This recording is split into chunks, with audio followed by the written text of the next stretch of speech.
Well, good morning, and thank you very much for joining us for this Infrastructure Victoria webinar. And I would like to really thank you all for making the time for this important discussion that we're going to have today on recycling and resource recovery. I'm Jonathan Spear, Chief Executive Officer of Infrastructure Victoria. Before we proceed any further, I would like to acknowledge the traditional owners of the lands on which we're meeting. I'm coming to you from Naarm, also known as Melbourne, and that is on the lands of the Wurundjeri people, and I'd like to offer my respects to their elders past, present and emerging, and any who are joining us for this webinar today. It's my great pleasure to introduce the panellists who are joining us for this session this morning. We have with us Matt Geneva, who is Interim CEO of Sustainability Victoria. We also have with us Jill Risley, who's CEO of the Metropolitan Waste and Resource Recovery Group, and David Jetner. And David is General Manager of Corporate Development at Australian Paper, also known as Opal. We, of course, are going to be discussing recycling and resource recovery and progress that's been made on that important area of policy and operational change, both across government, but also local government, industry and the community today. And we'll be having a discussion about some of the key issues and progress that's been made. But then we want to hear from you and have your questions answered. And so questions are now open, and you can post your questions in the Slido chat function that's below the video stream where you're seeing it. And we'll endeavour to answer the most common questions that there are throughout the session. And we'll be making a recording of this session available as well for anybody who'd like to watch it. So let's get started and have a bit of a look at where are we up to. There's obviously been quite a lot of progress in recent years. You might recall that in 2019 and 2020, one of the big issues in Victoria and actually across Australia was recycling and resource recovery, and stories about stockpiling and progress that was being made was pretty frequent. And then there was a lot of effort on the part of the Victorian government and industry and community, as well as local government, to start to address this challenge. And that resulted in quite a lot of policy change being announced by the Victorian government, and also Infrastructure Victoria doing work, providing advice to the government on the infrastructure steps and policy changes that might be needed. And that advice was delivered in 2020. So you might have noticed a few things have happened since then, COVID being one of them. And so we thought it was a good time to check back in and see what sort of progress has been made. So let's start with maybe a question that Matt could maybe start to respond to, and then of course Jill and David are in a really good position to fill in some further detail about the sort of policy institutional changes that have happened in Victoria in recent years. So over to you, Matt. Where are we up to? What are the changes that have been made? Yeah, thanks, Jonathan, and thanks very much for having me. It's always a pleasure to come and talk about this very interesting sector and the many nuances that sit behind it. So yes, it's been a lot of change since the IV report, and what was a fairly challenging time for the recycling sector in Victoria. So I guess perhaps at its most broadest sense, the government released its circular economy plan a couple of years ago now, and there was some really significant reforms as part of that. Perhaps most importantly, a very clear signal from the government that it wanted to move towards a single, consistent system across all households in Victoria, noting that sort of consistency theme came out very, very clearly a couple of years ago. So we are moving towards a 4-service system or a 4-bin system in the state, with the addition of a glass bin and the statewide rollout of combined food and garden organics. And as I said before, that really is about making sure that whether you're on holiday down in the Mornington Peninsula, or you're up at the snow, or at your house in regional Victoria or in the suburbs, the system that you've got looks the same, it feels the same, it acts the same, it behaves the same. So that 4-bin curbside reform is really important. Sitting alongside that is the announcement of a container deposit scheme that's not that far off being launched into the big wide world. So there's a lot of negotiations happening behind the scenes to get that up and running. And perhaps, I wouldn't say most importantly, but equally importantly, some changes to the way the portfolio in Victoria, the waste and resource recovery portfolio, looks and operates, with the establishment of a new business unit within the Department of Environment, Land, Water and Planet called Recycling Victoria, which is a market regulator, which is really much about making sure that the Victorian government not only has levers it can pull in terms of the environmental regulations, but also in terms of the way the market acts and the market behaves. So again, things like standardisation to make sure that that 4-bin system looks the same and feels the same. And I'm sure Jill can add a lot more flavour in terms of RV and sort of its intention. But yeah, look, more broadly, Jonathan, a massive amount of change, I think, in the sector in the last couple of years, a huge amount of infrastructure investment, a lot of activity at the end of pipe in terms of our market development work. So plenty to talk about today. Great, thanks. That's a great start. And maybe that is a good segue to you, Jill. What's happening in the Metro group, and how does that fit within these broader changes with recycling in Victoria? So it is a really exciting time, particularly for those working within the portfolio. As Matt mentioned, part of the reform and part of the circular economy policy was the establishment of Recycling Victoria, which is a new authority within DELP, as we call them. And that was the consolidation of the 7 waste and resource recovery groups, as well as some planning responsibilities, but a much broader remit. So as Matt said, it is a market regulator. It will have responsibility for a number of really critical new functions that will include administration of the waste to energy cap. It will develop with DELP and regulate service standards. It will administer and regulate the container deposit scheme when launched next year, which we're really excited about, as well as that strategic planning from a planning of infrastructure perspective, which currently sits between what we call the SWIRP and the regional implementation plans. So we'll have something called the VRIP, which will look statewide at what infrastructure we need. So really, really exciting time. Yeah, that's good to hear about, Jill. And maybe we might go to you next, David. Be really interested in your perspective and Opal's perspective on, what are some of the biggest changes you've seen across the waste and recycling sector in recent years? And maybe for the sake of the audience, tell us a bit more about what Opal does and why you're so interested in this area. Thanks, Jonathan. It's great to be here, and it's great to be representing industry at today's session. Opal is a fibre-based packaging business that was born in the middle of COVID.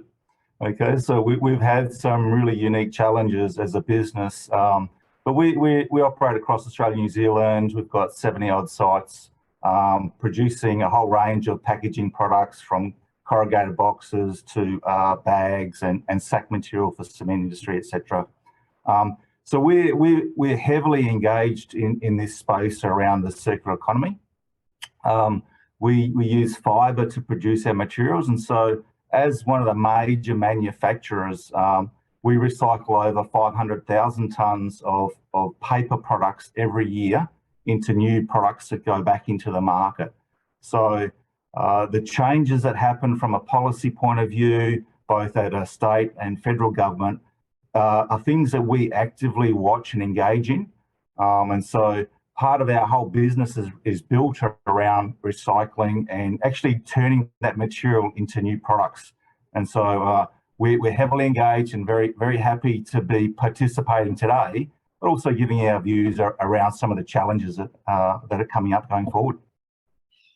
Great, thanks, David. And what do you think is the most significant change that's happened in policy and investment on recycling, resource recovery in the last couple of years, and from the perspective of your business? Yeah, well, there has been some large changes. particularly around some of the exporting of recycled materials, the mixed waste paper ban that's come out of the China ban, and also the federal and state government policies, has a significant potential impact into our marketplace. It changes both the quantity and the value of materials. And so that's a key observation for us.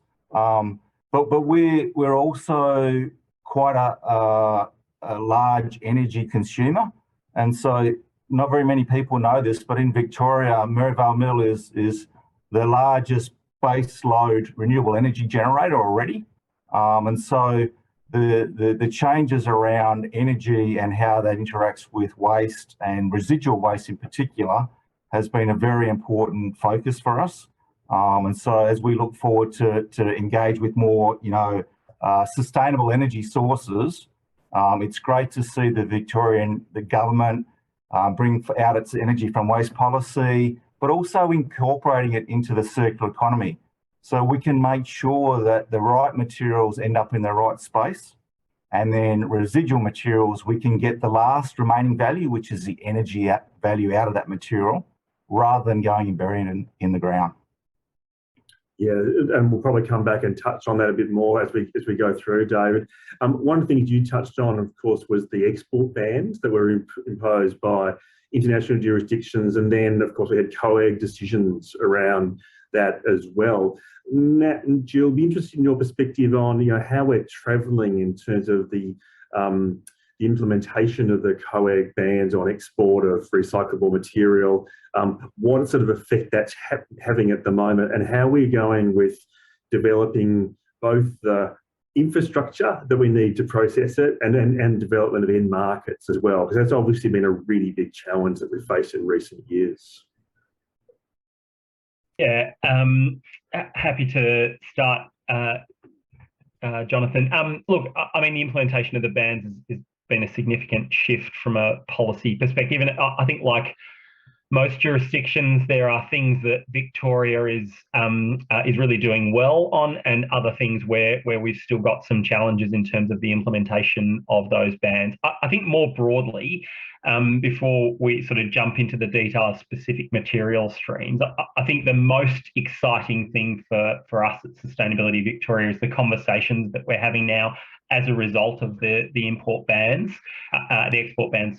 We're having much deeper discussions with those parts of the sector that are keen to invest, that are thinking about their material stream all the way down to a much more granular level, as opposed to sort of, how can I get this to something that's semi-market ready and then push it on. It's very much about how are we taking this material down to a really well-processed, well-commoditized stream that we can access both domestic and international markets. And what that's doing is stimulating a whole set of investments from the local manufacturing sector that used to be quite reluctant to think about kind of using recycled content, because they didn't have any interest in taking a bale of mixed plastic and trying to do something with it. They're used to say working with the virgin market, where they're getting high quality pellet or flake that's clean and consistent. And now that our recycling sector is starting to get to the point where it can produce that too, it's really opening up the investment chain a huge amount. So, I mean, specifically, glass was never a massive issue for us in Victoria in terms of exports. We've got very strong markets. Alex Fraser, processes about 10 to 15,000 tonne a month, and we've got lots and lots of other outputs for glass as well. But certainly, I think, as David said, that the challenge in the next couple of years will be fibre, making sure that we can really take fibre down to its cleanest and most consistent form and have domestic markets for that.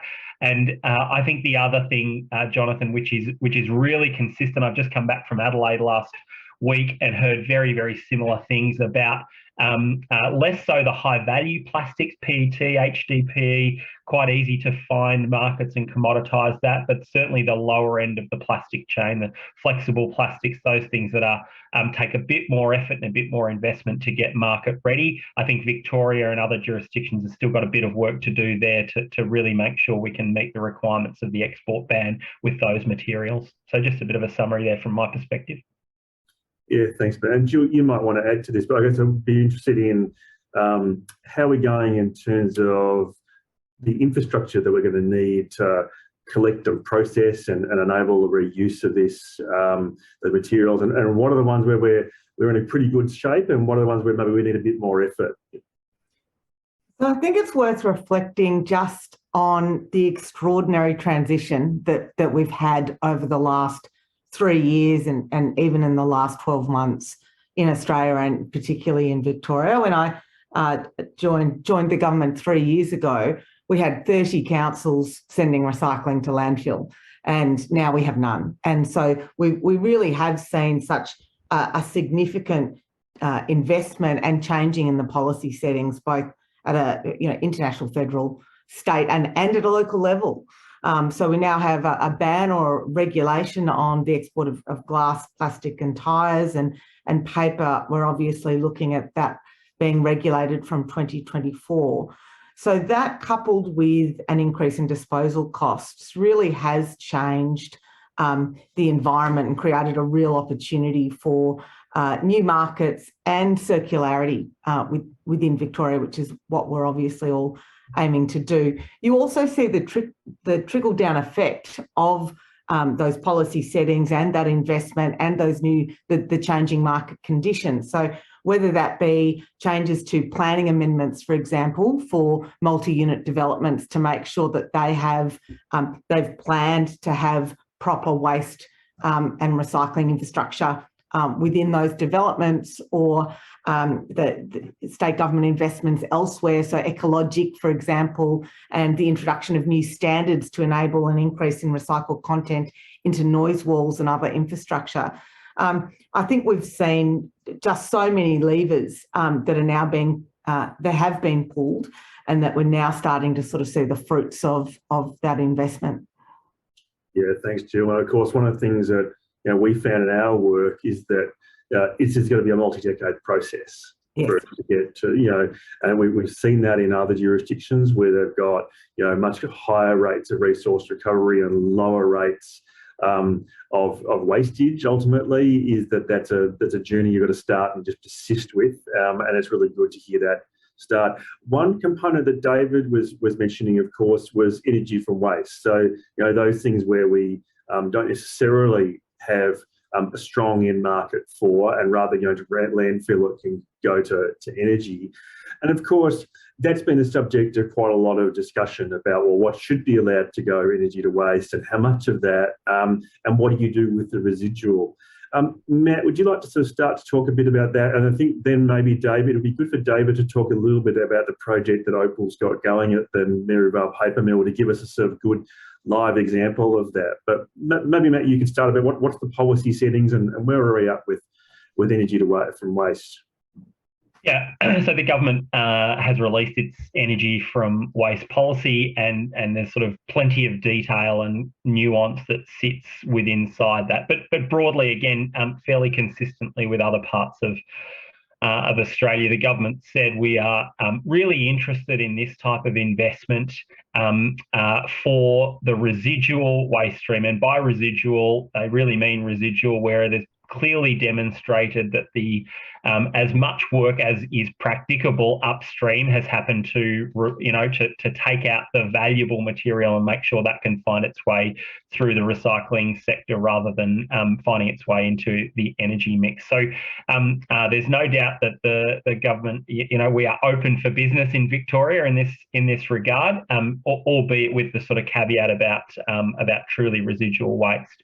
But as Jill said earlier, the other side of that coin is there's an understandable, I wouldn't say nervousness, but acutely aware of other jurisdictions in the world where they've overcapitalised on waste to energy. We've seen that in Central Europe and Northern Europe, and a lot of press a couple of years ago with those countries having to essentially buy residual waste and import it in to feed the waste to energy market that they developed. So there is within the policy, and as Jill said, that will be something that's regulated and overseen by Recycling Victoria. There is a 1 million tonne per annum cap on thermal treatment of waste through the waste to energy systems. So important that we definitely highlight the word thermal. So again, bioenergy, for instance, anaerobic digestion, those types of activities, highly encouraged, highly supported, particularly for food waste and other organic rich fractions of the waste stream. But certainly in terms of energy from waste, that 1 million tonne cap on thermal is something that Victoria has, I guess, that other jurisdictions don't.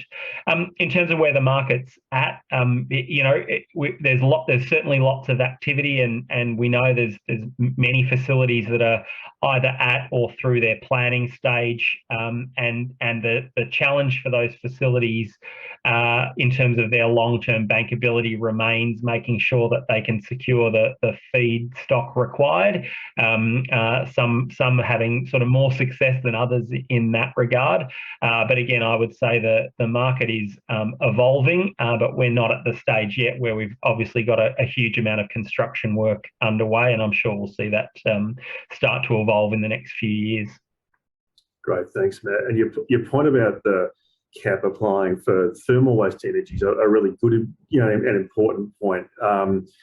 Certainly our work, both in the advice we've provided on waste resource recovery, but also the more recent advice that Infrastructure Victoria has given on the future of the gas sector, has pointed to the really great potential that biogas can have.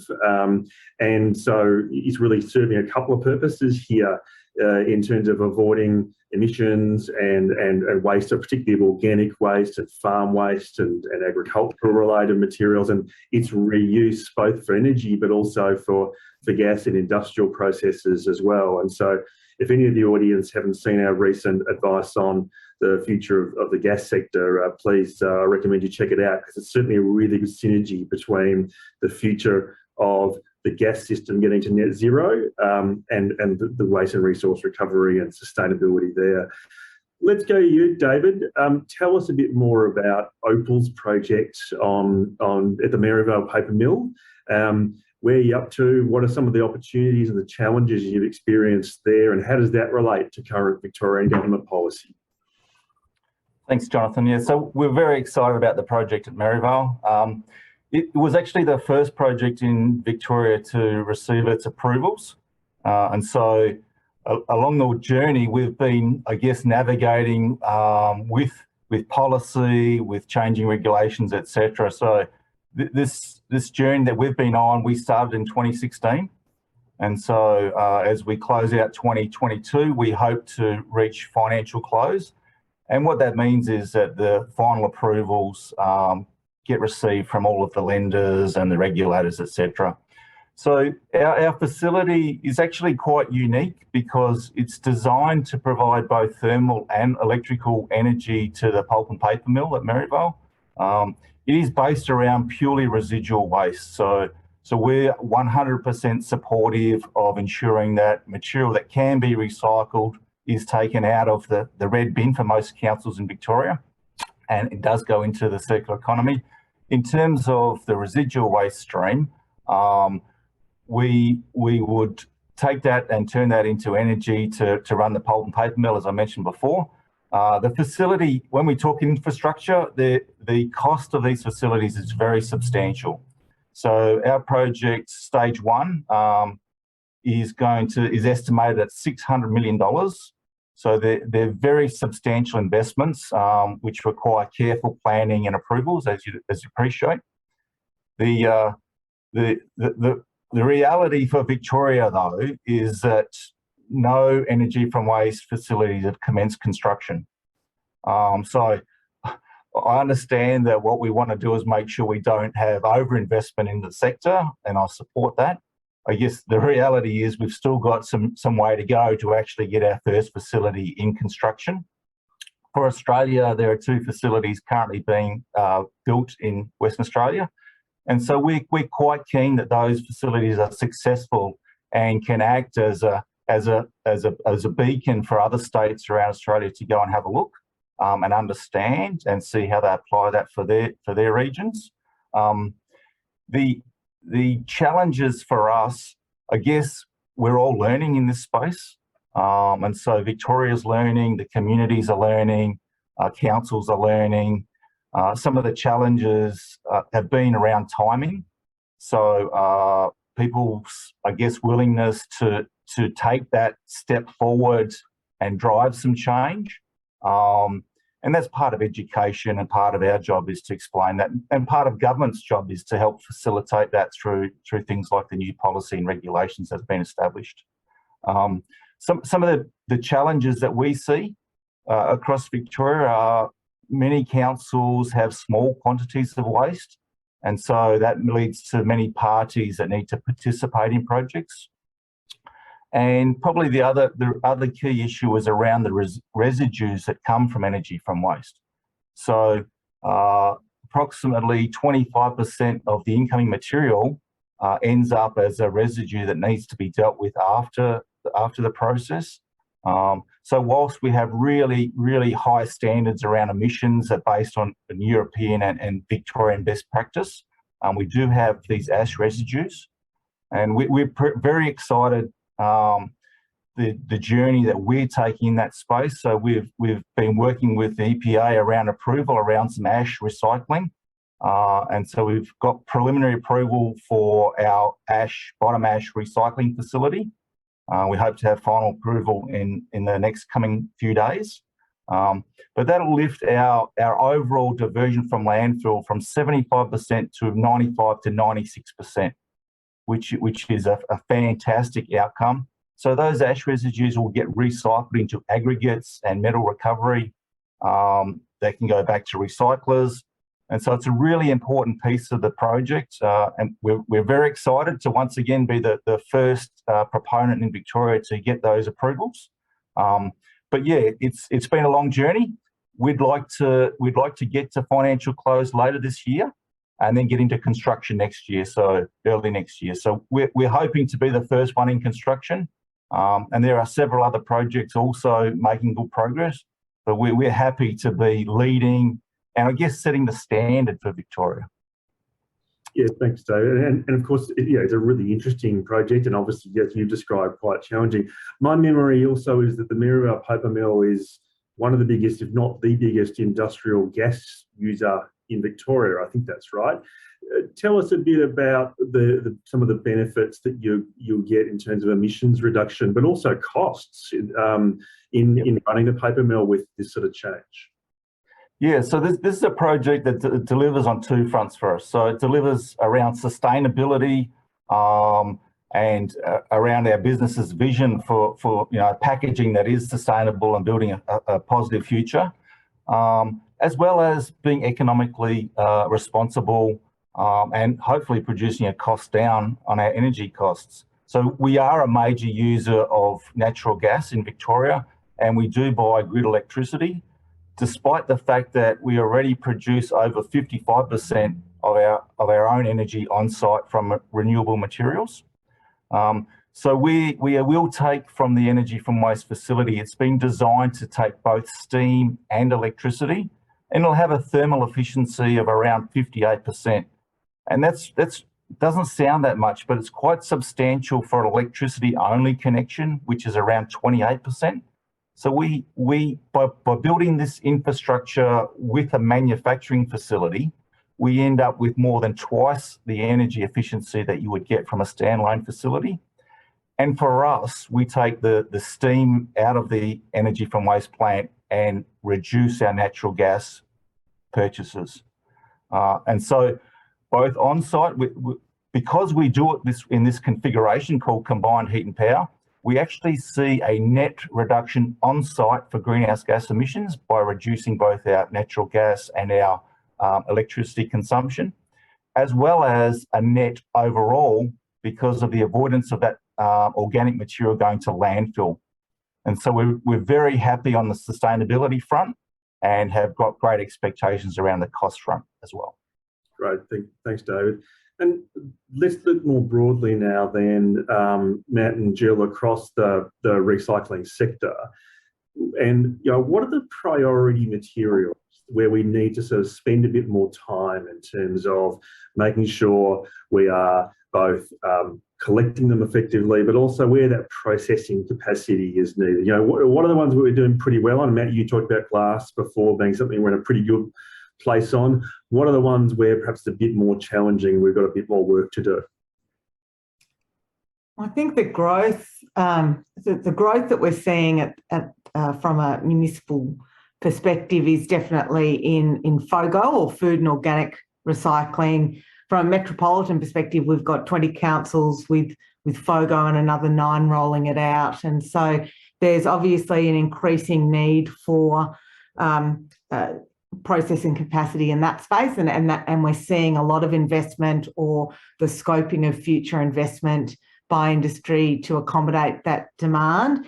I also think organics is some of the low-hanging fruit from a commercial and industrial perspective. So obviously food accounts for about 26% of commercial and industrial waste. And together with our friends at Sustainability Victoria, we did a really significant study around food waste, particularly in food retail and the hospitality market. And it found that 97% of food that was going to landfill, and it was something like 250,000 tonnes of food waste generated each year, 98% of that could have been diverted from landfill or avoided. So there's really significant opportunities to increase the recovery rates in that perspective as well.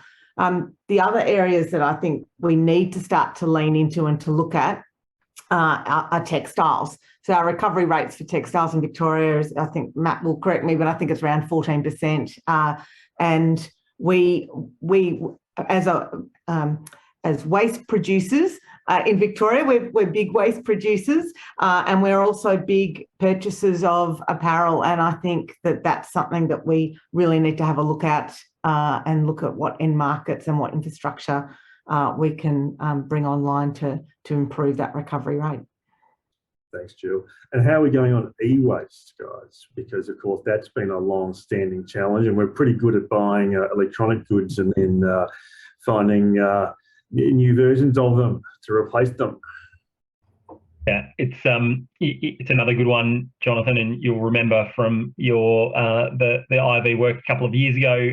Consumer electronics globally is essentially the fastest growing waste stream anywhere in the world in terms of percentage growth year on year. So it's a significant challenge. We've got some really strong e-waste recycling providers in the state, but absolutely no doubt that that's an area that we need future or continued growth and investment, not just in the infrastructure capacity. And there's some fantastic stories with e-waste recycling as well. It offers a large number of social enterprise and social jobs across Victoria as well. So it is a really strong an important sector, but certainly some challenges in terms of particularly the rigid plastics that tends to come out of the sector, and making sure there's strong end markets for that, and also some of the emerging materials like photovoltaics, and we're talking with Solar Victoria right now, in fact, about sort of making sure that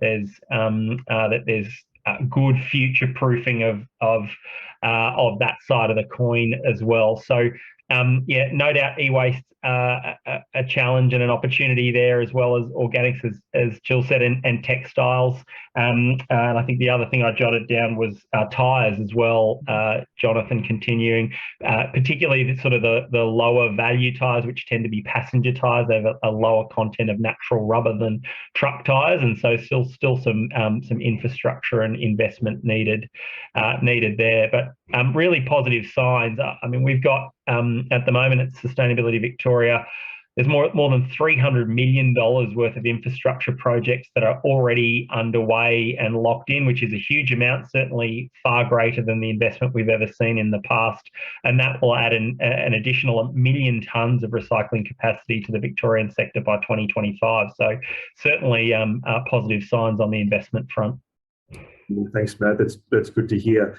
And of course, speaking of infrastructure, the other area that at least traditionally has been a big generator of waste has been the construction industry, and certainly in terms of volume.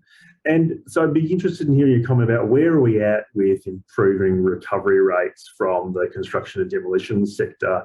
And I'm really conscious that there's been good policy changes with Victoria's Big Build, at least some much more deliberate use of material to create an end market. So where we are with C&D, as it's called in the sector, and how's the Big Build dealing with some of this?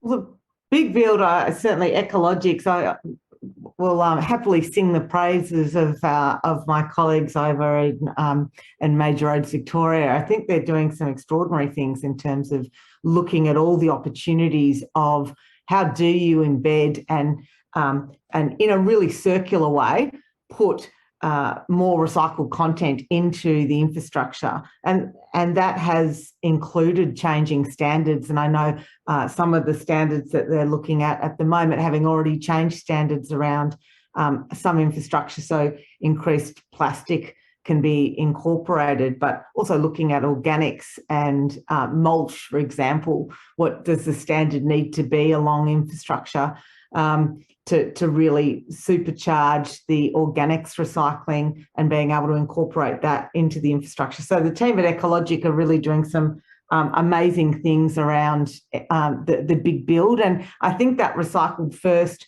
commitment and the policy around, if we can increase the recycled content, then we will, and we'll show leadership and show the way in that regard. So I think they're doing amazing things, and I know Sustainability Victoria works very closely with them, and I think are supporting their upcoming conference.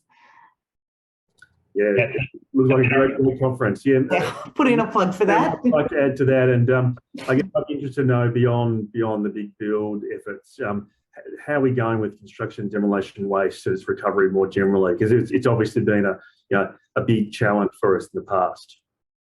Yeah, we have a very strong C&D sector in Victoria, one of the strongest probably nationally, better than 80% recovery across that 6.5 million tonnes of material. So a really mature market, Jonathan. And I think, as Jill rightly pointed out, the recycled first policy has been a game changer in sort of linking some of the upstream work that SV has been doing for many years in terms of research and development and making sure there's strong standards and testing, and linking that in with an amazing $90 billion pipeline of work. So I was in South Australia last week, and the thing I said to essentially everyone at that conference was, if there's one thing you can take from Victoria, just Control C, Control V, the recycled first policy, because it's made a massive impact.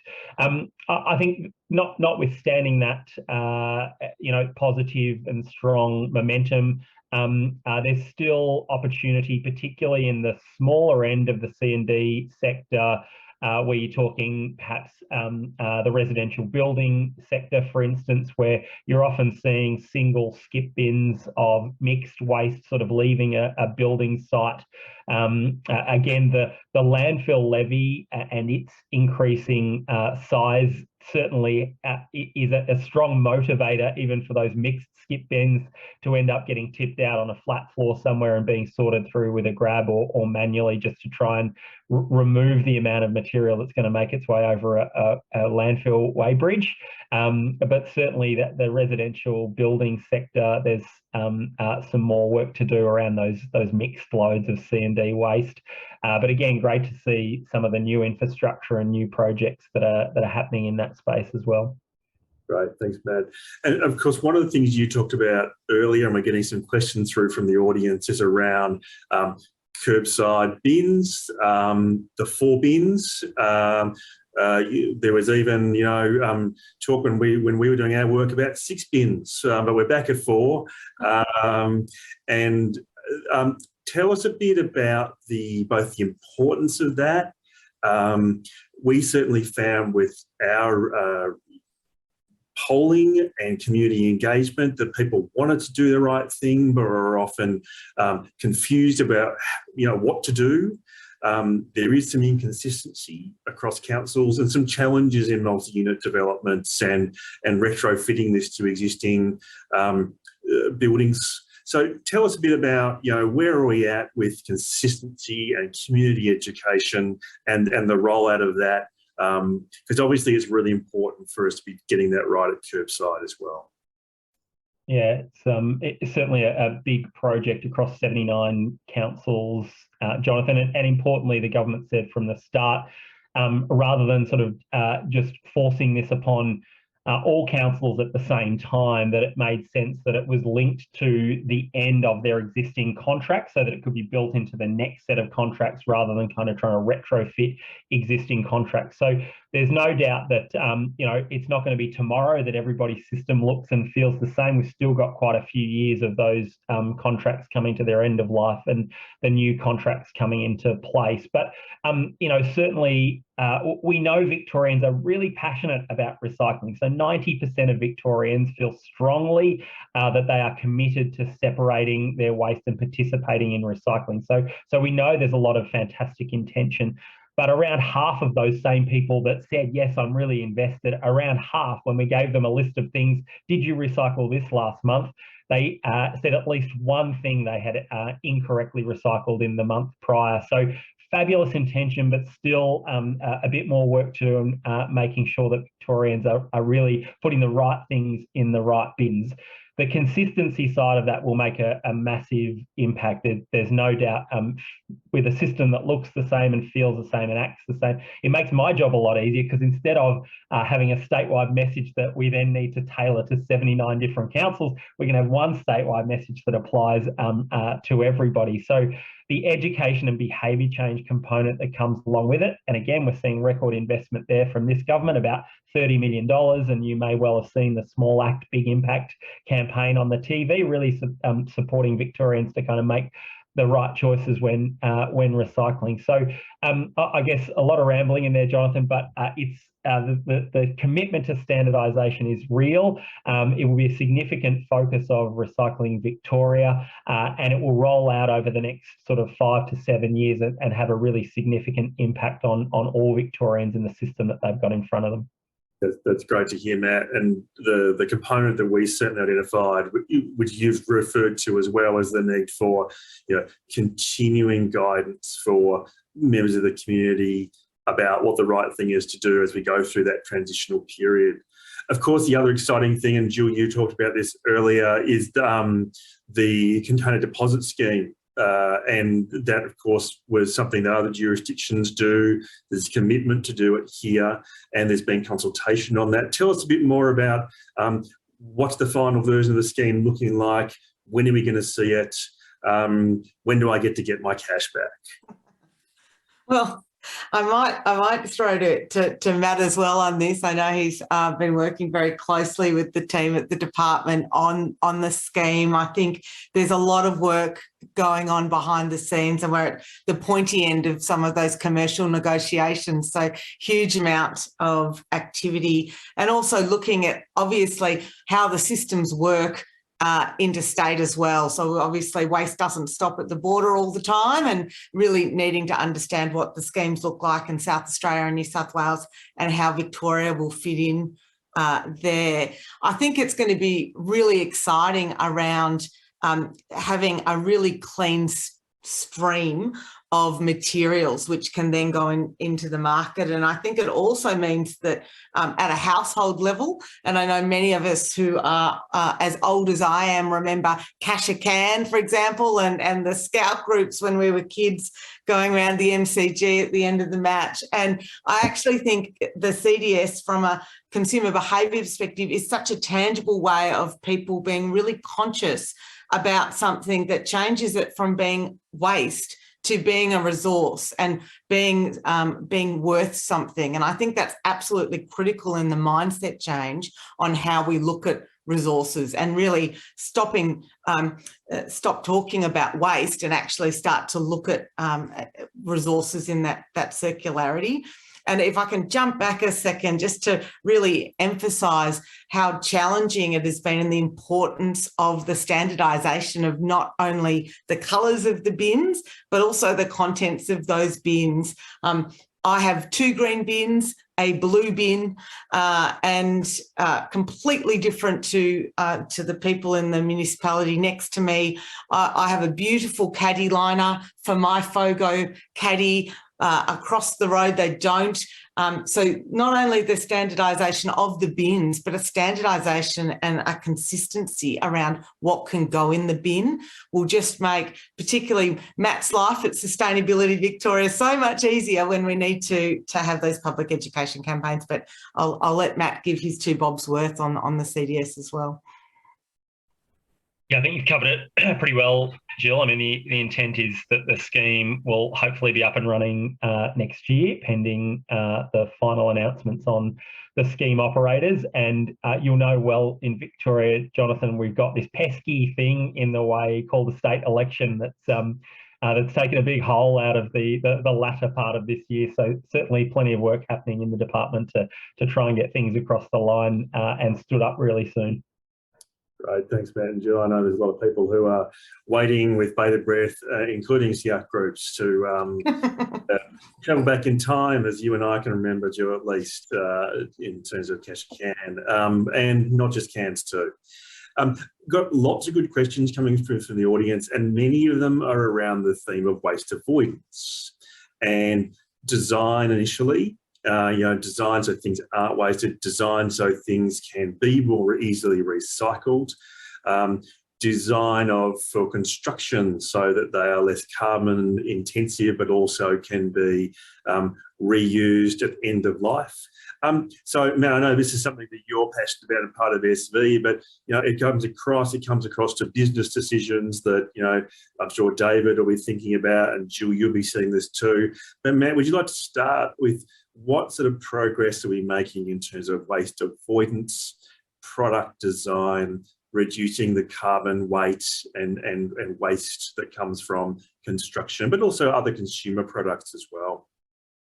Yeah, it's an excellent question, and you're right, Jonathan. I think one we get at all of the events that are similar to this for very good reason. I think if you look at the opportunity that is in front of all of us in terms of reshaping our economy, I do tend to look at it in 2 parts.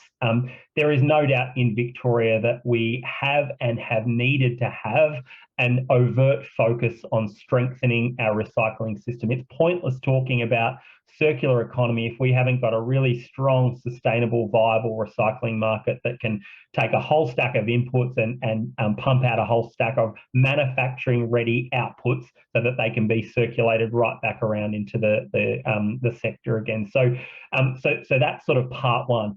Absolutely, the broader upstream circular transition, waste avoidance, reuse, repair, share, those systematic changes that need to happen is where the most opportunity is, and probably I would like to hope more of the investment happens in the next sort of 5 to 10 years. We've got a couple of fantastic programs, one in particular, the Circular Economy Business Innovation Centre, or CBIC as we colloquially refer to it as. That's a place where businesses can come to talk about things like design, product manufacture, long-term planning, but also those businesses that are even more ambitious still and want to change their business model entirely around circular economy. They can come to CBIC, they can talk to a CBIC advisor, and may well find themselves a channel into some of the innovation and business support grants that are coming out of there, about $14 million worth. So it's certainly a long way to go. And I guess the other side of it, which we've talked about briefly, Jonathan, is really engagement with the community. There's no doubt that, again, I reiterate, a lot of our work at the moment is about supporting the transformation of our recycling sector. But there's a huge scope for greater engagement with the community around waste avoidance. We've run some fantastic campaigns in the past, like Love Food, Hate Waste. Even things like we did a dedicated campaign last year on bread waste. given that 1 in every 3 loaves of bread that are baked is thrown away. It never gets consumed in Victoria. So huge scope there to work with Victorians as individuals in households, but also in terms of businesses, to improve the amount of visibility and the outputs of sort of waste avoidance messaging and reuse and share. Sorry, the one other quick thing I'll mention is we find this is an area that the community is really, really alive to as well. One of our fundamental pillars at SE isn't just working with industry, but it is about community action. And there's a couple of programs, one in particular, the Circular Economy Councils Fund. I love that. There's about 150 odd projects that are running through that. And there's all sorts of things like sustainability hubs, reuse and share cafes, lots of digital platforms. We know that these things, your mobile phone is such a key way to engage in the share and reuse economy, so that you know your neighbour down the road's got something that you might be able to use or repurpose. So I think that sort of technology element is another really critical enabler to those more upstream interventions around circular economy. Yeah, thanks, Matt. Certainly something that we certainly find people are very engaged in that waste avoidance and design opportunities. And this is when I'd like to bring David, you in on this one, because I'd be interested in hearing from you, from a business like Opal, when you're thinking about your product and what you design, and the infrastructure that you're building, like in Maryvale, how do these issues around waste avoidance and design from the start factor into your decision making? Yeah, it's a really good point, Jonathan. So in general, for our packaging business, we are actively looking at the design of composite materials that go into complex packaging requirements and trying to make sure that the elements can come back apart. Because when you're putting plastics and laminates together with fibre, the challenge is trying to make that easily recoverable and to get the material back out to feed back into the circular economy. So it is key to our decision making around our products that we make. And we're members of the Australian Packaging Covenant, so things like product stewardship play an important role here. And so, when I go and I buy materials, I buy a new TV, it turns up with polystyrene in the box, all those sort of things. We need to, I guess, improve in that space to actually be proactive in the circular economy space. In terms of the energy from waste project itself, so part of our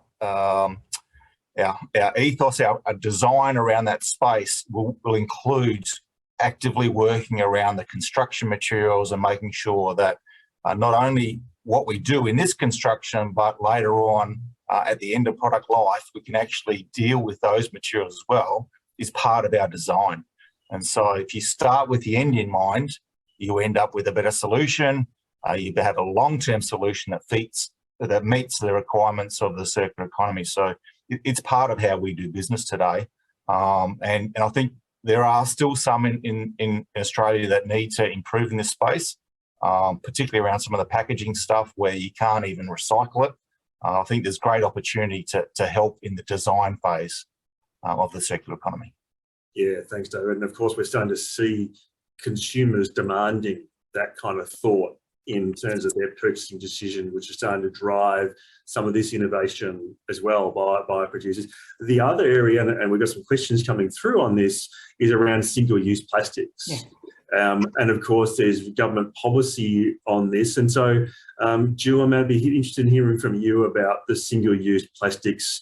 We've obviously the plastic bag ban. There's other policies coming into place as well. And are there any sort of edge cases around this that are tricky about what's in and what's out? The question, one of the questions being put is around inliners and them maybe fouling up FOGO and whether they are truly part of the ban or not. But give us a sense of where are we on single-use plastics? So single-use plastics are really problematic, and they make up about a third of the litter that we find on our streets. So a big contributor to public waste. the state government's single-use plastic ban will come online in February next year, and businesses are already adapting to that ban and also showing that really important product stewardship that David mentioned. So whether it be straws or cutlery or takeaway containers, the importance of phasing that out and businesses being ready for that ban that comes into effect in February is really important. And there is a lot of information online for businesses that want to start to look at how they will phase those out and be ready for that ban to come into effect. I'm really glad David mentioned APCO. I think, you know, Jonathan, to your point, consumers' attitudes are changing around this. We really want to get to a point where there's real transparency around what can be recycled. And I think the new recycling guidelines that APCO have produced are really helpful to help consumers. Can I put this, is this recyclable or not? And starting to really think when they're making purchasing decisions, if it's going straight to landfill, well, do I really want to purchase this product? What are my alternatives? But I think that the key to circularity, and it's a systems issue, design's absolutely critical in the waste avoidance, but also in achieving a circular economy. And as you said from the outset, it's a multi-decade process, and we're starting to get the recycling economy down pat, and then we need to, I guess, take it that step further to that circular economy.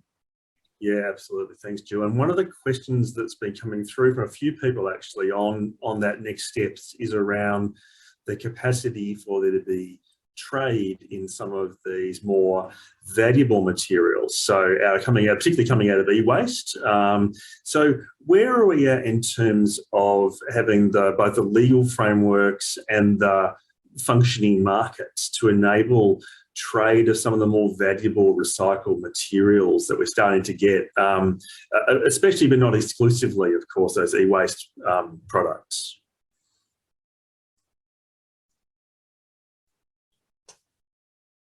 It's a really interesting question, Jonathan. A great question from the audience, and I just thought it was worth raising because, you know, we're talking about the evolutions of the system over time, and we've got, you know, increasing resource scarcity of some of the materials. You know, lithium is the one that's coming up.